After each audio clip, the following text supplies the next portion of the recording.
Okay, garden log. Star date, sorry. um, in front of the bird bath. And by the way, research a new bird bath top because this thing either needs to be reglazed or replaced. But over there, we've got the Stax's Humolo on the left, which looked good. And then to the right of that was the geranium. That's okay. It got overgrown, but and then we've got the Albury purple. Well, Now, there's an Angelica. where's the I Angelica? think you're calling that the geranium. Oh, that is the Angelica. Where's the geranium? It's kind of in front of both of them. Okay, there's a geranium in there. There it is. Okay, and then Angelica, which is a biennial, by the way. We got a biennial, so we've got a Angelica, and then we've got the Albury purple. Now we've got three. Do we have three Albury purples? Or do we have three Angelicas? We have one Albury purple and three Angelicas. So that Albury purple might replace the pokeweed. So that's for next year. Also behind the hummingbird, the bird bath, is phlox. Not the Davidii, but the, look up in your plant notes, but it's the bright raspberry colored one. And that had color all summer. Gorgeous. It was gorgeous. And then behind that, we've got the alliums, right? Yeah. And I love the alliums, and I'd like to get more alliums to the foreground because I just think they're beautiful. And you don't get to see them a lot, especially if the phlox come up. And then to the right of the phlox are the beard's tongues. Note to self, prune back the beard's tongues after they flower to put some of that energy back into the roots for the winter. And then to the front of the beard's tongue, we've got the gay feather, which is awesome. And amongst all this is a lot of grass and a lot of weeds. We'll discuss that later. There's the euphorbia, which is that the Ascot rainbow, or is that the that is gorgeous, and hopefully it comes back this spring. We had a problem with that in the past, so we want to make sure that if it comes back, I'd like to plant another one. The sedums in the foreground are beautiful. It's just that that's the other thing. We actually divided it up this spring, and it worked like a champ. So divide it up again next spring, but also try and put it in an area where maybe we're doing a better job at like weed retention. Maybe we lay down a barrier or something, because stuff does grow within it.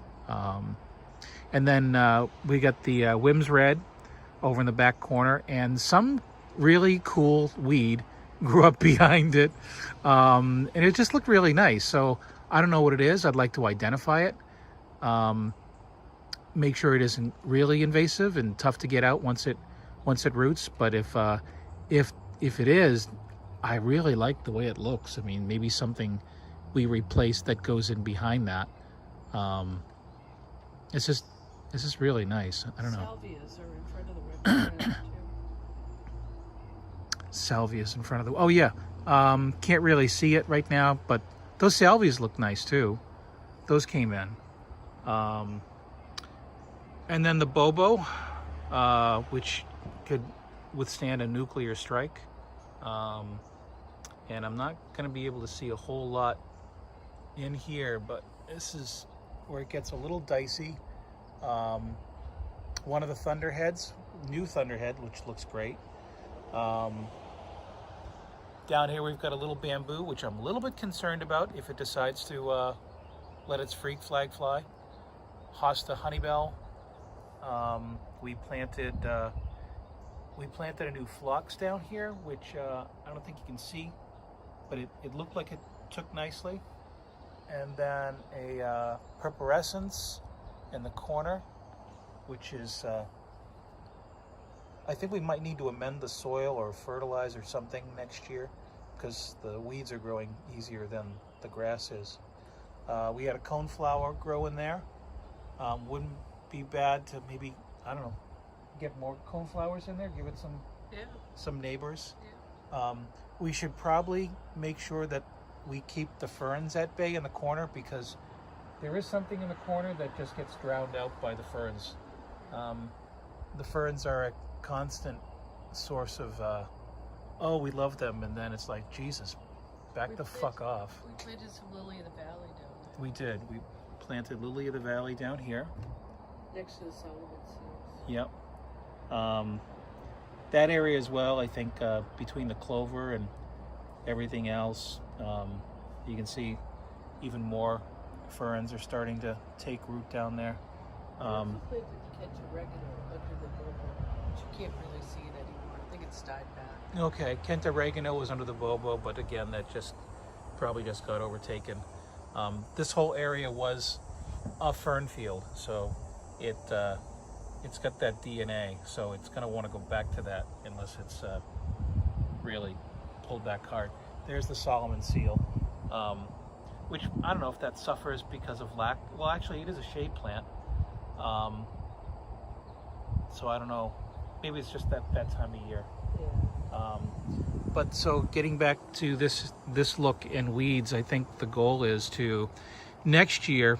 Those flagstones were put down not in a haphazard manner. Actually, we kind of like them, but we'll take a photograph in the winter just so we can get the pattern. But I think what we want to do is rip it all up and excavate the soil, dig it down a few inches, and lay down a weed barrier that goes from the door and maybe like 1 or 2 inches to the right and left of the path, the stones, so nothing grows within the stone area, and then bring it all the way over here, right up to the bottom stair, because that's where the grasses go wild.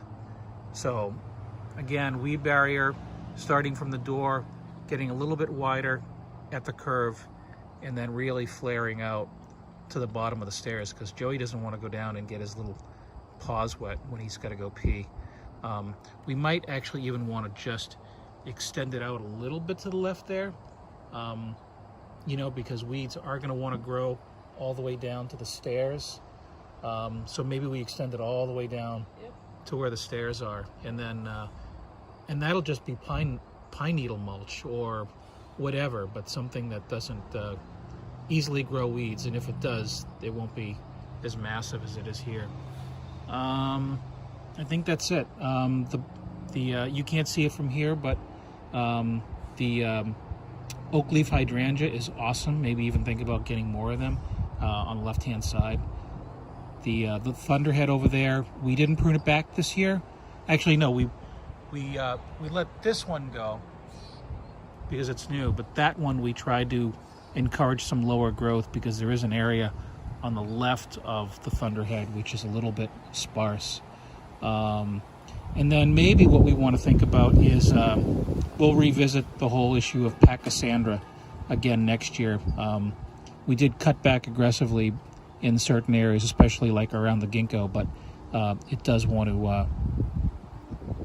grow back pretty quickly. So I think that's it. Is that it? Yeah. Okay. All right. See you next year.